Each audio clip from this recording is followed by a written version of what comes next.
দেখেন, আমি এটা অনেকবার বলেছি যে একজন যিনি শুধু পেটের দায় যে কোনো মতে নিজে খেতে পারছেন না অথবা বাচ্চাটাকে খাওয়াতে পারছেন না, এই জন্য নিজের শরীরটাকে অন্যের কাছে বিক্রি করে দিচ্ছেন, এই লজ্জা আমার থাকা উচিত যে আমার দেশে একজন নারী শুধু পেটের দায় সন্তানকে খাওয়ানোর জন্য শরীরটা বিক্রি করছেন, আর আমি তার বেশ্যা ডাকি। আবার আমাদের তো মরে যাওয়া উচিত লজ্জায়।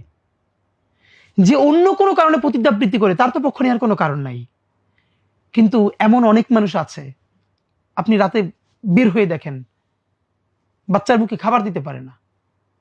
আপনি খেয়াল করেন, আমার চোখে আপনার চোখে যিনি একজন বেশ্যা, এই মানুষটা যখন এই টাকায় বাচ্চার জন্য একটা খাবার কিনে নিয়ে যাচ্ছে, সেই বাচ্চার চোখে উনি এই দুনিয়ার সব থেকে সম্মানিত জননী। একজন নারীকে দুটো চোখে, একজন তার কাছে জননী আর আমার চোখে বেশ্যা। একটা বিশ্বাস করেন, ন্যূনতম বৈষম্যহীন ইনসাফের সমাজ যতদিনই আমরা সবাই মিলে তৈরি করতে না পারবো, ততদিন আমরা হয়তো কাউরে বেশ্যা আরো অনেক কিছু বলে গালি দিতে পারবো, আমরা একটা ভালো সমাজ পাবো না।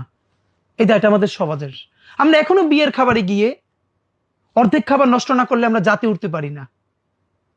আমরা এখনো যেই পরিমাণ কমিউনিটি সেন্টারে একটা বিয়ের প্রোগ্রামে খাবার নষ্ট হয়, এদেশে এখনো ডাস্টবিন থেকে খাবার তুলে খেয়ে, আপনারা রাত্রিরে দেখবেন, কালকে মগবাজারে দেখেছি রাত্রিরে বাচ্চারা খাবার তুলে খাচ্ছে।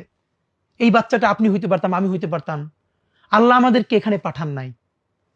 তাহলে যে এখনো ডাস্টবিন থেকে খাবার তুলে খাচ্ছে, সেই দেশে আমি ফুটানি করে, আমি বিয়েতে খাবার নষ্ট করি, আমার অফিসে খাবার নষ্ট করি, প্রতিদিন ফ্রিজ থেকে এত খাবার ফেলে দেই, আল্লাহ জিজ্ঞেস করলে আপনি আমি জবাব দিব কি ভাই? সুতরাং যতদিন না পর্যন্ত একটা ন্যূনতম অর্থনৈতিক মুক্তি মানুষের জীবনে ঘটবে, আমরা যত দিনের কথা বলি, ভালো কথা বলি, এগুলো তার জীবনে কোনো ভ্যালু অ্যাড করবে না। কারণ ক্ষুধার থেকে বড় দিন এই দুনিয়ায় নাই। আল্লাহ রাসূল এই জন্য চরম দারিদ্র থেকে নিজে পর্যন্ত আল্লাহর কাছে পানা চেয়েছেন। চরম দারিদ্র এমন জিনিস যে মানুষের ঈমান পর্যন্ত নষ্ট হয়ে যায়, সাহাবারা পর্যন্ত কষ্ট করেছেন। আর আমরা কি মানুষ বলেন? তো আমরা যে বৈষম্যহীন একটা ইনসাফের সমাজ তৈরি করতে চাই, সেই লড়াইয়ে কারো অনেক বড় কবি হয়ে উঠতে হবে, ইনসাফের কবি, কারো সাহিত্যিক, কারো ব্যবসায়ী, কারো বুদ্ধিজীবী, কারো রাজনীতিক। প্লিজ, আপনার যার যেখানে স্কিল আছে, আপনি যদি ভালো কবি হন, আপনি ইনসাফের রাষ্ট্রের জন্য একজন বড় কবি হয়ে ওঠেন। আপনি যদি চিন্তক হন, আপনি গবেষক হন, আপনি লেখক হন, ঔপন্যাসিক হন, আপনি ব্যবসায়িক হন, আপনি প্লিজ 10টা কাজ করেন না। আমরা যে লড়াইটা করতেছি, আমরা কোনোটা ভালো করে করতে পারতেছি না। আমরা ছোট্ট একটা টিম, কিন্তু আমাদের অনেক কাজ।